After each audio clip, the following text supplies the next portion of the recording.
Hello friends, welcome to my channel. Today recipe వచ్చేసి గంగవాయిల్ కూర అండి. చాలా టేస్ట్గా ఉంటుంది. ఫస్ట్ మన వీడియోకి ఒక లైక్ ఇచ్చేసేయండి.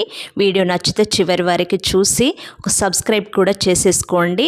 అదేవిధంగా ఇక్కడ ఒక కడాయి తీసుకొని ఆయిల్ ఒక 3 టేబుల్ స్పూన్ వరకు వేసుకోవాలి. ఆయిల్ హీట్ అయిన తర్వాత పోపు దినుసులు వేసుకోవాలండి.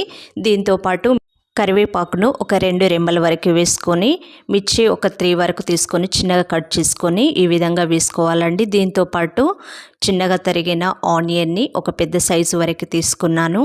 వీటినన్నిటిని ఆయిల్లో వేపుకోవాలండి.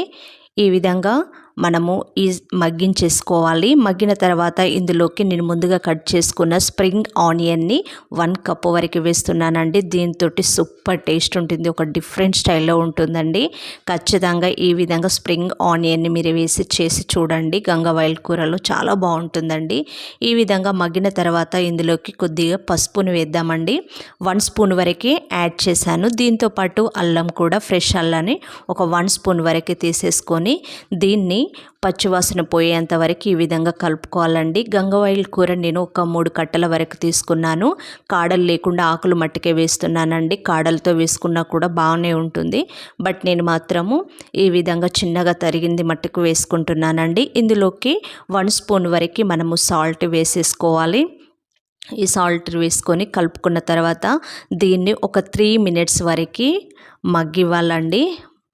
ఈ విధంగా మగ్గిన తర్వాత ఇందులోకి నేను ముందుగా కట్ చేసుకున్న టమాటాలను యాడ్ చేస్తున్నాను. టమాటా ఒక 1/2 కిలో వరకు తీసుకున్నానండి, 250 గ్రామ్ వరకు. సో ఈ విధంగా వీటినన్నిటిని కూడా మనము కలుపుకోవాలి. ఒక 10 మినిట్స్ వరకు మగ్గించేసుకున్నామంటే ఈజీగా ఉడికిపోతుంది. ఇప్పుడు ఇందులోకి కారాన్ని ఒక 2 టేబుల్ స్పూన్ వరకు వేసుకోవాలి. జీలకర్ర, మెంతి పౌడరు 1/2 స్పూన్ వరకు వేసుకొని, ధనియా పౌడరు 1 స్పూన్ వరకు వేసుకోవాలి. అదేవిధంగా కసూరి మెంతి కొద్దిగా వేసేసుకోవాలండి.